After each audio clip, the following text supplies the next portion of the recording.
di tengah-tengah kehidupan kami, gereja kami, keluarga kami. Oleh sebab itu Tuhan, Kau melihat jemaat-Mu siap untuk menerima kebenaran firman-Mu. Kebenaran firman-Mu yang memerdekakan kami, yang membersihkan kami, yang menolong kami untuk berbuah dan berlipat ganda. Mari Tuhan, berbicaralah Bapa. Kuasa-Mu ada di tengah-tengah kami. Pengurapan-Mu Tuhan memampukan kami menyerap setiap kebenaran firman-Mu menjadi bagian kekal dalam setiap hati kami. Dalam nama Yesus yang siap mendengar firman Tuhan, sama-sama kita katakan amin. Puji Tuhan, silakan duduk. Haleluya. Nah, Bapak Ibu, judul firman Tuhan pada pagi hari adalah komunitas yang menjangkau dunia.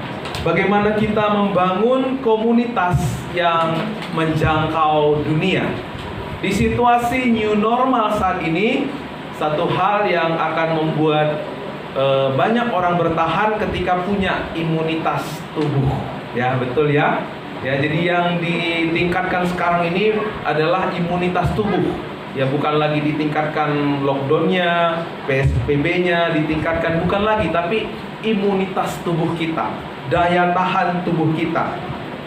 Jadi orang yang imunitas tubuhnya kuat akan bertahan, nggak akan terkena corona. Tapi kalau imunitasnya lemah, ya mudah terserang penyakit. Jadi berlaku hukum evolusi ya. Yang kuat akan bertahan, yang lemah akan terhilang gitu ya. Tapi tahukah saudara-saudara sekalian bahwa untuk kita bertahan hidup kita butuh imunitas. Dan di dalam kebenaran firman Tuhan kita akan menemukan imunitas hidup yang paling top tier, yang paling bagus, yang paling baik ya. Ada cara buat kita untuk memperkuat imunitas hidup kita. Sama halnya untuk kita memperkuat imunitas tubuh, yang harus kita lakukan apa? Bulusi, sebutkan 3 hal yang memperkuat imunitas tubuh. 1, makan. Makan terus ya. Apa sih? Vitamin. 2, makan bergizi. 3, olahraga. Benar ya. Ternyata di dalam kehidupan kita juga kita butuh hal-hal yang membuat kita akan kuat dalam imunitas hidup kita. Saya mau kasih tahu ada sebuah penelitian yang dilakukan oleh Julian Hulungstock ya, lewat komunitas ya, Burham Young Community ya. Dia meneliti, merekam pada 308 orang dalam 7,5 tahun ya. Mereka meneliti bahwa orang yang punya komunitas sosial, orang yang punya sosial yang baik dalam hidupnya akan memiliki daya tahan hidup 50% lebih baik daripada orang yang tidak bersosial. Jadi orang yang suka bersosial itu daya tahan hidupnya lebih tinggi 50%. Dan memang benar, beberapa kali saya ketemu sama orang tua, ya kan? Kong, apa rahasianya Kong? Kok sehat banget? Tubuhnya seger, awet muda, saya bilang gitu. Ya, saya orangnya suka sosial katanya. Saya suka orangnya itu suka ngumpul-ngumpul katanya. Dan ada benarnya juga kalau dihubungkan dengan penelitian ini ya. Dan sebaliknya, orang yang suka menyendiri, yang sukanya terisolasi, akan lebih buruk pengaruhnya daripada orang yang merokok 15 batang per hari. Sama resikonya dengan pecandu alkohol. Lebih berbahaya dari orang yang tidak pernah berolahraga. Lalu 2 kali lebih berat dari kegemukan. Jadi kabar baik buat orang yang gemuk seperti saya, ya kan? Lebih bahaya orang yang tidak bersosial daripada orang yang kegemukan, rokok, dan alkohol.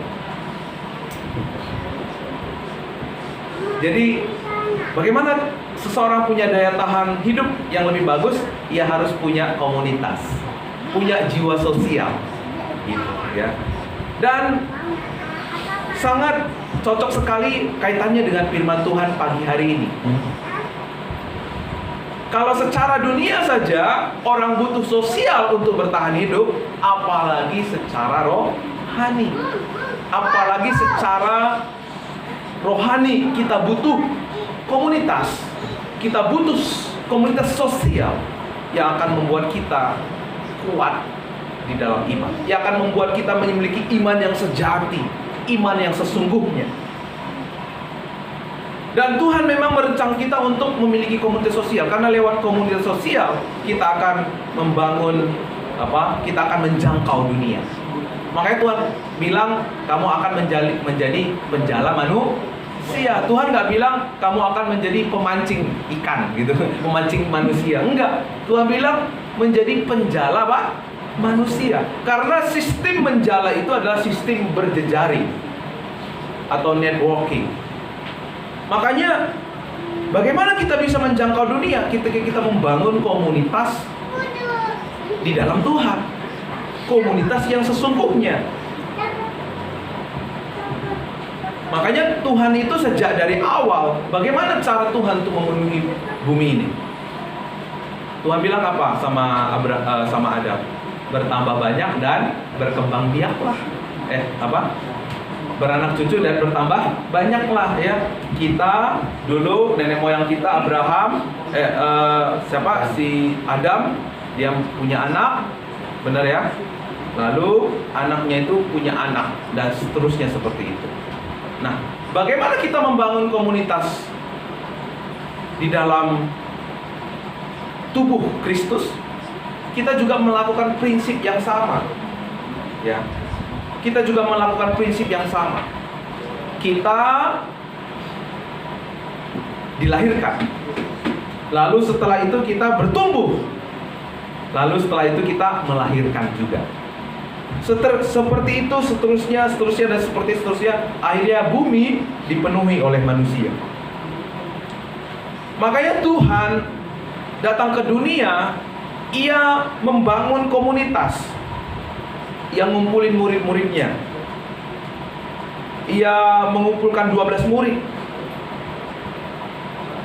Sehingga hari ini kita bisa menerima Injil, kebenaran firman Tuhan yang menyelamatkan kita. Prinsip hal yang sama juga terjadi pada pohon sama makhluk hidup yang lain seperti binatang, ya kan? Mereka dari benih lalu bertumbuh, lalu menghasilkan benih. Begitu juga dengan binatang, ya kan? Seperti ayam, dia bertelur, dari telur itu tumbuh ayam dewasa, lalu ayam dewasa itu punya telur lagi, dan seterusnya. Itu adalah siklus kehidupan yang Tuhan sudah rencanakan buat kita. Ketika kita memiliki kehidupan yang bertumbuh dalam komunitas kita akan menjadi orang-orang percaya, orang-orang Kristen yang dewasa, berbuah dan berlipat ganda. Tidak hanya tahu, tetapi kita mengalami Tuhan. Hasilnya orang-orang yang berada dalam komunitas yang sesungguhnya, mereka akan bertahan dalam segala musim. Ya, jadi peran komunitas itu, komunitas orang percaya itu perannya apa? Di situ terjadi transformasi, perubahan kehidupan. Tadinya kita suka misalnya ngomong kotor, di dalam komunitas orang percaya kita akan diproses menjadi orang yang tidak lagi suka dengan ngomong kotor. Di dalam komunitas orang percaya kita diubah untuk menjadi orang yang suka melayani Tuhan, terpanggil dan selalu merindukan hadirat Tuhan. Karena di dalam komunitas kita akan menerima kelimpahan kasih karunia Tuhan. Makanya di dalam jemaat mula-mula Tuhan katakan ya nanti kalau Bapak Ibu baca di dalam Yohanes Kisah Rasul 2 dan 4 itu bagaimana jemaat itu makin melimpah dalam kasih karunia Tuhan. Ketika jemaat itu bersehati, berkumpul, ya kan, bersama-sama, makin melimpah dalam kasih karunia Tuhan. Karena di dalam komunitas kita akan bertumbuh, tidak hanya tahu siapa itu Tuhan, tapi kita akan mengalami siapa itu Tuhan. waktu kita menemukan masalah di tengah-tengah kehidupan kita, dalam komunitas kita, akan membawa kita kepada pengenalan akan Allah yang semakin dalam. Tapi apa yang terjadi kalau kita tidak hidup dalam komunitas? Ya, yuk kita buka Kejadian 2 ayat yang ke-8.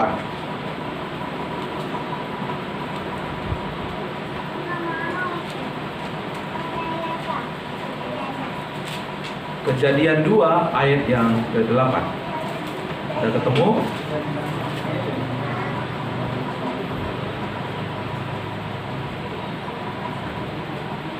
Oke, salah. Ayat 18. Yuk. Ini khusus yang jomblo, boleh kenceng-kenceng baca ya. Yang jomblo, kenceng-kenceng baca. Yuk, 1, 2, 3 ya. Tuhan Allah berfirman, tidak baik kalau manusia itu seorang diri saja. Aku akan menjadikan orang baginya yang pada dia. amin ya. Makasih yang jomblo-jomblo ya. Kurang semangat sebenarnya. Kalau bacanya kenceng, besok nggak jomblo lagi. Ya. Di sini dikatakan tidak baik manusia itu seorang diri saja ya. Jadi di sini sebenarnya tidak melulu bicara tentang pasangan hidup, enggak. Ini juga bicara tentang kebutuhan manusia. Ya, di sini kan Tuhan melihat Adam itu kan seorang diri, benar nggak? Lalu Tuhan menyiapkan seorang penolong buat Adam, ya kan? Nah, karena apa yang dikatakan oleh firman Tuhan, ya, ayat yang ke-18 tadi, Tuhan berfirman tidak baik kalau manusia itu seorang diri saja. Sejak semula kita diciptakan bukan manusia yang menjadi manusia yang menyendiri, yang suka mengisolasi, enggak. Tapi sejak semula Tuhan menciptakan kita menjadi orang yang butuh orang lain, ya, orang yang butuh orang lain. Kita diciptakan untuk menjadi orang yang nggak bisa hidup tanpa orang lain. Tetapi kita diciptakan untuk hidup bersama-sama, berdampingan. Apa yang terjadi kalau kita kalau kita terpisah dari komunitas? Berarti kita akan terpisah sebagai tubuh Kristus. Sama seperti lengan, kalau lengannya terpisah dari tubuh, apa yang terjadi? Yang pertama, pasti sakit, benar nggak? Yang kedua, lengannya akan busuk. Yang ketiga, lengannya akan hilang, nggak pakai lengan lagi, karena nggak akan bisa disambungin lagi ya, nggak bisa. Itu yang akan terjadi kalau kita hidup tanpa komunitas di dalam orang percaya. Kita akan menjadi orang yang tidak bertumbuh, akan mengalami sakit, akan binasa, terhilang. Oleh sebab itu, Tuhan memanggil kita, merencang kita dari sejak semula, kita sebagai orang-orang yang bersosial, punya komunitas. Kalau nggak mau menjadi komunitas, ya akan kering, akan layu. Ini yang akan menghasilkan orang-orang Kristen yang hanya puas jadi anggota. Saya mau ingatkan kita, hati-hati dengan mentalitas hanya puas sekedar jadi anggota. Karena kalau jadi anggota, fokusnya biasanya apa? Menuntut. Kalau misalnya jadi komunitas di satu grup gitu ya, suka menuntut. Ini mentalitas anggota. Tetapi yang harus terbangun di dalam hidup kita sebagai orang percaya, bukan mentalitas sebagai anggota, tetapi apa? Mentalitas sebagai murid Kristus. Karena kalau kita punya mentalitas sebagai murid Kristus, kita tidak lagi berpatokan, berfokus pada hak-hak kita, tetapi kita akan berfokus kepada apa? Panggilan kita. Panggilan kita. Jadi bagaimana supaya kita memiliki komunitas yang menjangkau dunia? Kita buka di dalam firman Tuhan, Mazmur 1. Mazmur 1 ayat 1 sampai 3 saja.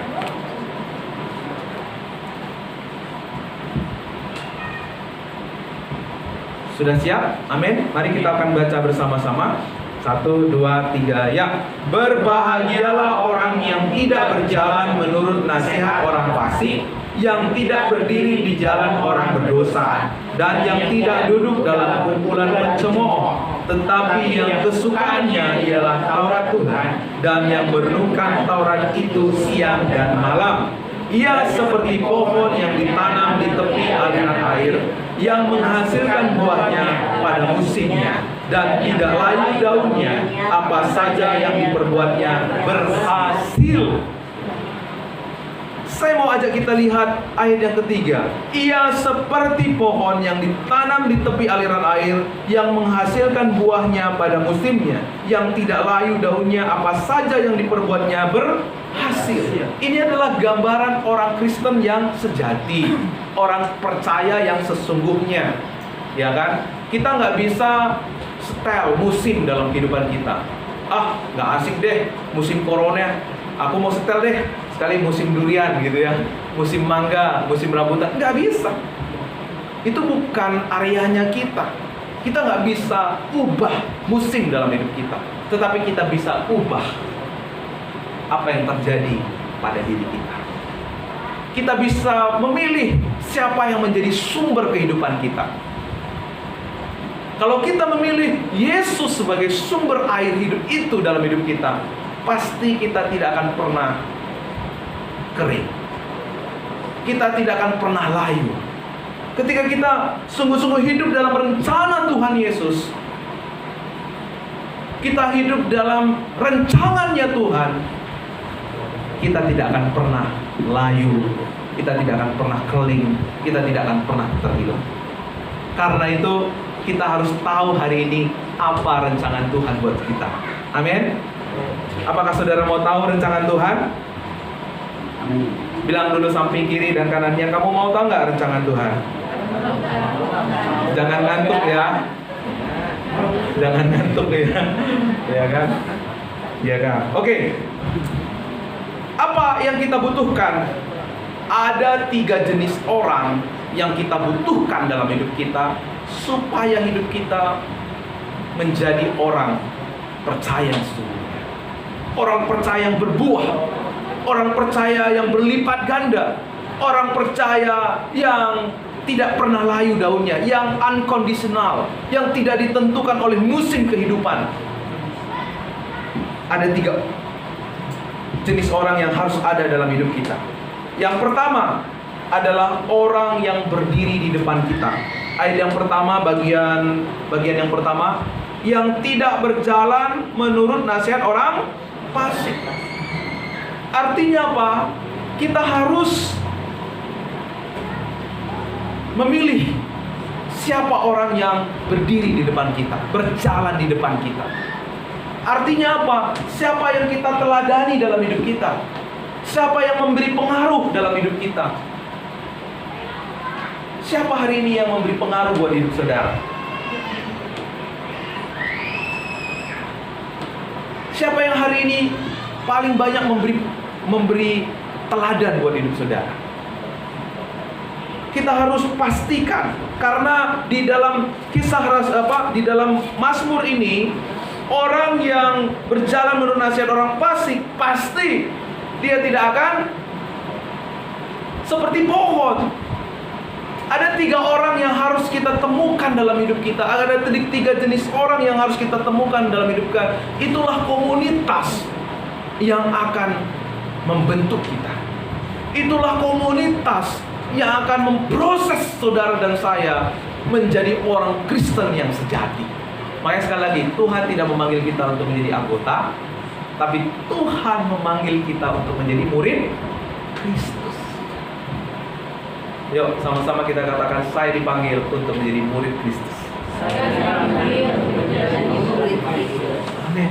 Yang dikatakan murid itu adalah orang yang sedang diproses. Waktu kita sekolah dulu, kita diajar sama murid kita, sama guru kita. Lalu kita ada teman untuk saling belajar, ya enggak?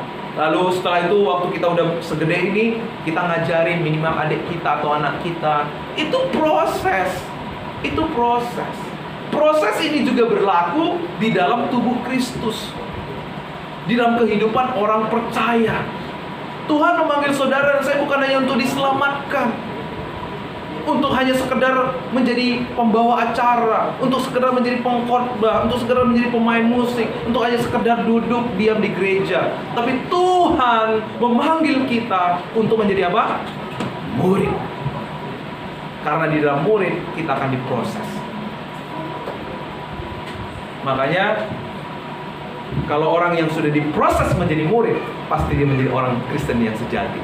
Dia akan berbuah, dia akan memberi pengaruh, dia akan seperti pohon hidupnya. Pohon yang ditanam di tepi aliran air. Orang Kristen yang diproses tidak akan pernah lagi ngambek-ngambek. Amin. Haleluya. Tidak akan pernah lagi tersinggung. Pak, pendetanya alisnya tebal. Besok nggak mau lah gereja. Tidak lagi begitu masalahnya. Yang bawa acara kemarin itu suaranya fals. Nggak mau dah. Hal kecil akan membuat dia terhilang. Karena apa? Karena dia tidak berakar. Coba kalau pohon yang ditanam di tepi aliran air, waktu kemarau datang, akarnya bukan kering, tapi makin dalam merambat ke aliran sungai-sungai. Sehingga ketika ada topan, ada gempa bumi, ada musibah apapun, pohonnya akan tetap untuk selama-lamanya. Tetapi orang Kristen yang tidak berakar, tidak hidup dalam proses, ia akan gampang terhilang. Betul? Sakit hati. Karena kita sama-sama diproses. Saya juga diproses, Kodepon juga diproses. Kalau sama-sama diproses, pasti ada gesekan. Nggak mungkin nggak ada gesekan. Saya nggak mungkin gesekan sama anaknya Pak Jokowi, karena saya nggak dekat dengan anak Pak Jokowi. Sebenarnya, sesungguhnya ketika kita ada gesekan, tandanya kita dekat. Amin. Sehingga waktu kita diproses, bukannya membuat kita terhilang, tetapi membuat kita makin berakar. Kalau kita makin berakar, pasti, ya kan, pohonnya makin subur. Pasti waktu musim berbuah, buahnya makin banyak. Jadi yang pertama yang harus kita temukan dalam hidup kita, orang yang berdiri di depan kita. Pastikan jangan orang yang berdiri di depan kita itu adalah orang yang fasik. Kalau orang yang fasik, kita nggak akan pernah berbuah. Makanya mari pastikan siapa yang ada di sekeliling kita. Pastikan 3 jenis orang yang akan saya sampaikan hari ini, pastikan ada di sekeliling kita. Anak-anak muda, saya mau kasih tahu ya, kalau kalian cari jodoh ya, bagaimana tandanya, Pak, kalau saya tahu dia adalah jodoh saya? Yang pertama, mau tahu atau nggak mau tahu? Yang pertama adalah dia akan membawa saudara lebih dekat sama Tuhan. Men, dalam komunitas orang percaya akan membawa kita lebih dekat, lebih mengenal Tuhan. Tidak hanya tahu siapa itu Tuhan, tetapi kita mengalami siapa itu Tuhan dalam hidup kita. Pertama, pastikan orang yang berdiri di depan kita adalah orang yang membawa kita makin mengenal Tuhan, makin dekat dengan Tuhan. Biarkan makin banyak orang yang berdiri, yang punya pengaruh yang baik dalam hidup kita, makin bagus. Cari orang-orang yang berdiri di depan kita, yang mengajar kita, yang memberi kita pengaruh, yang siap menggembleng kita, yang siap mengingatkan kita, mendoakan kita. Orang ini lebih percaya kadang-kadang daripada diri kita sendiri. Ia memberi kita semangat, menggairahkan kita. Depon, aku percaya kamu bisa, kamu mampu. Ayo semangat. Seperti itu. Dan ketika kita menempatkan diri di hadapan orang seperti ini, harus punya rendah diri, rendah hati. Harus punya rasa lapar akan kebenaran. Mau diajar.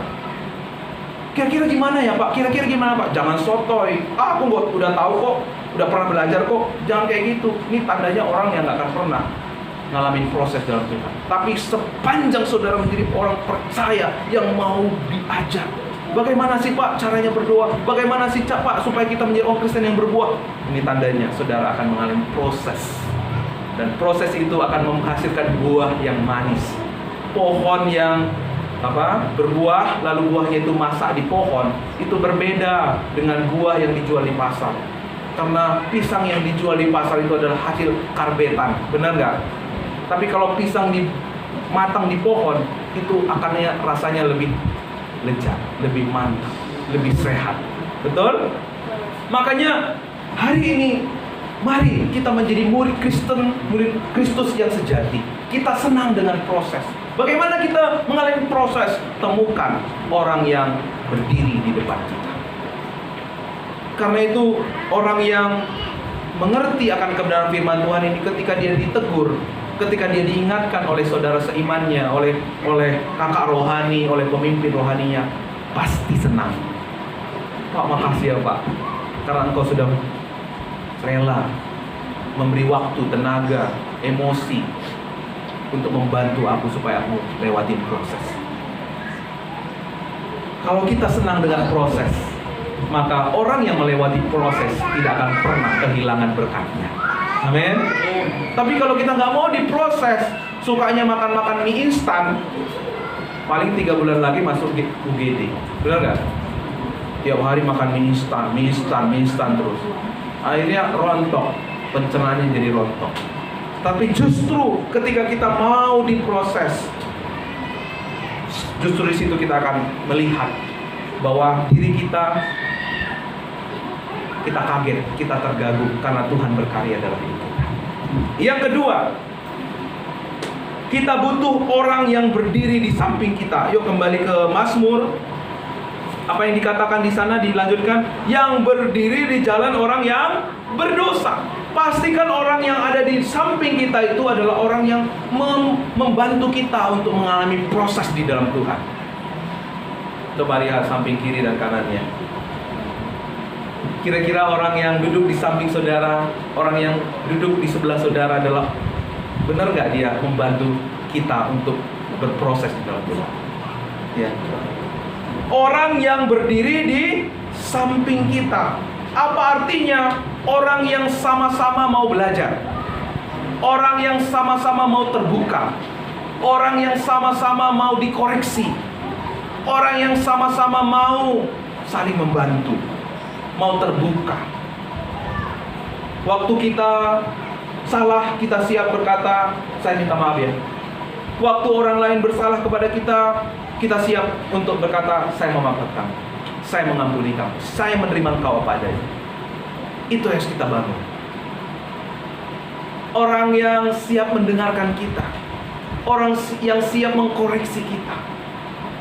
Nih, temukan orang yang kedua ini. Di gereja seharusnya banyak orang-orang demikian. Ya. Jadi apa yang kita butuhkan ketika kita diperhadapkan dengan orang yang berdiri di samping kita? Kita jujur, kita terbuka, kita siap saling mengampuni, kita siap untuk menerima. Apa yang akan membuat kita menerima orang lain apa adanya? Kita melimpah dalam kasih karunia. Tuhan sudah terima saya apa adanya. Tuhan sudah memanggil saya. Maka saya juga mau belajar menerima orang ini apa adanya, apapun kekurangan. Amin. Ya, di gereja ini harus membangun yang pertama dan yang kedua. Ini nggak boleh kita abaikan. Karena ini adalah kehidupan yang Tuhan sudah rencanakan, baik buat tumbuhan, baik buat hewan, baik juga buat manusia. Yang ketiga,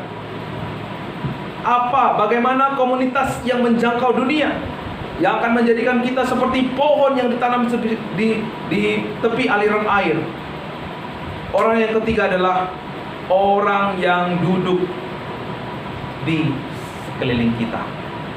Artinya apa? Orang yang mau mendengar kesaksian kita, orang yang mau mendengar, menerima pengenalan kita akan Allah, orang yang bisa kita salurkan berkat-berkat Tuhan kepada dia, orang yang bisa menerima pengaruh yang baik dalam hidup kita. Yuk kita berlanjut ke Mazmur bagian yang ketiga. Dan yang tidak duduk dalam kumpulan pencemooh. Pastikan yang duduk bersama-sama dengan saudara, yang duduk di hadapan saudara itu bukanlah orang yang pencemooh, tetapi orang yang siap menerima pengenalan akan Allah lewat kita. Kalau begitu, kalau kita menjadi orang yang berdiri di hadapan orang banyak, apa yang kita perlukan? Kita perlu sikap yang rendah hati, ya. Kita terus mau menjaga bahwa Ketika kita mengajar orang lain, kita mendampingi orang lain, kita memberi pengaruh orang lain, kalau dia menjadi lebih hebat dari kita, nggak masalah. Kita bersyukur Tuhan memakai kita.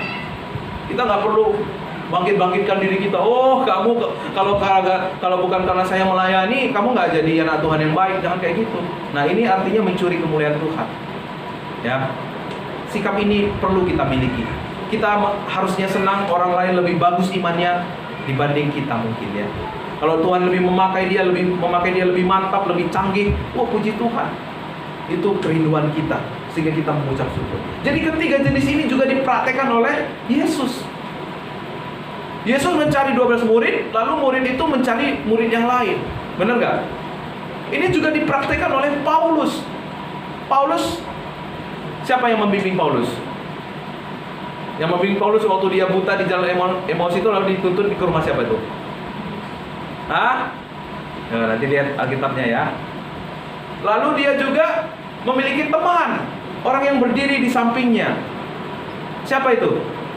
Barnabas. Betul? Lalu dia juga punya orang yang duduk di hadapannya. Siapa itu? Titus, Filemon, siapa lagi? Timotius. Dan jemaat di Galatia, jemaat di Efesus. Itulah orang-orang yang...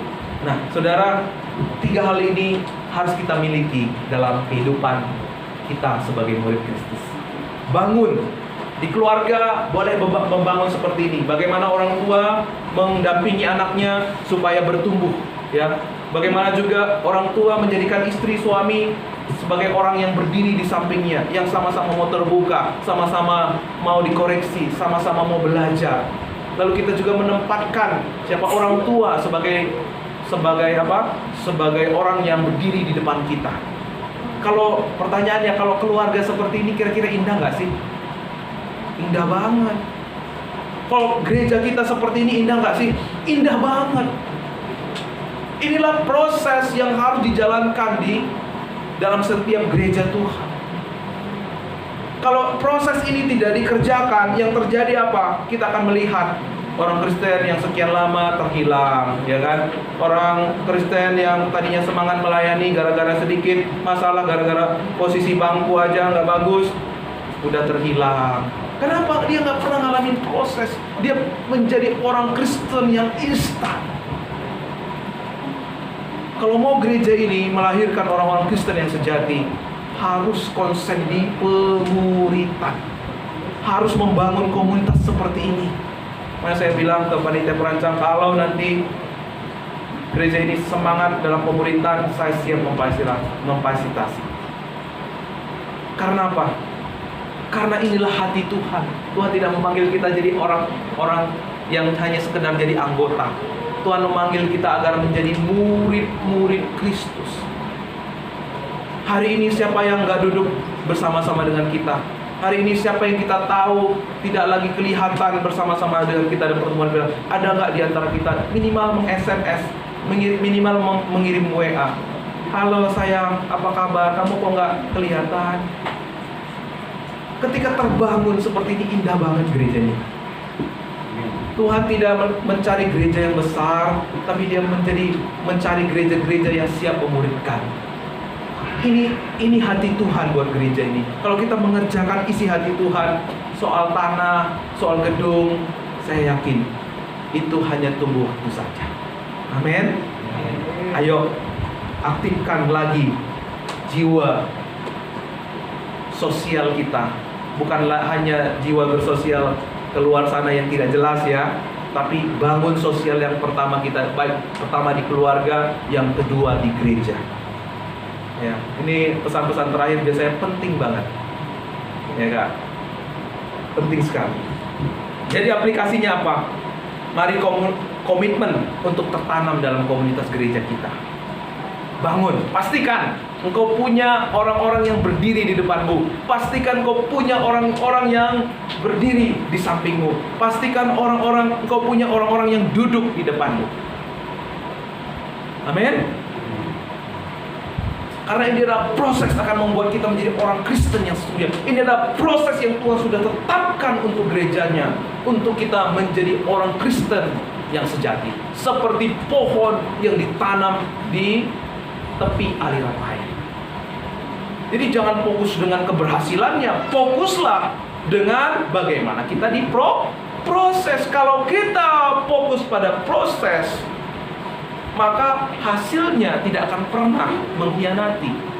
Tapi kalau kita berfokus pada hasil, suatu hari kita akan kecewa. Apakah saudara siap menemukan orang-orang yang berdiri di hadapan saudara? Apakah saudara siap menemukan orang-orang yang berdiri di samping saudara? Apakah saudara siap berdiri di hadapan orang lain untuk mengajar mereka, memberi pengaruh yang baik untuk mereka? Amin. Mari berdoa, tunduk kepala. Tuhan, kami mengucap syukur buat firman-Mu Bapa. Aku berdoa Tuhan, akan lahir komitmen untuk membangun pemuritan di gereja ini. Gereja ini adalah gereja yang sesungguhnya bukan gereja yang hanya melahirkan anggota-anggota jemaat, tapi melahirkan murid-murid Kristus. Mereka mau diajar, mereka mau saling belajar, mereka juga akan mau untuk mengajar orang lain. Aku berdoa agar lahir orang-orang yang dewasa rohani, bertumbuh, berbuah, dan siap berlipat ganda. Akan lahir orang-orang yang siap, peduli, membimbing, memperhatikan orang lain. Akan lahir jemaat-jemaat yang mau dikoreksi satu dengan yang lain, mau belajar bersama, mau saling mendoakan, mau saling terbuka. Haleluya Yesus. Haleluya Yesus. Jadikan kami indah Tuhan. Dari hidup kami Tuhan menyatakan keagungan dan kemuliaan-Mu. Biarkan firman-Mu Tuhan termaterai dengan baik dalam setiap hati jemaat-Mu Tuhan, sehingga firman-Mu tidak akan pernah sia-sia. Biarkan kami akan melihat jemaat-Mu semua senang dengan proses, masuk dalam proses yang Kau sediakan.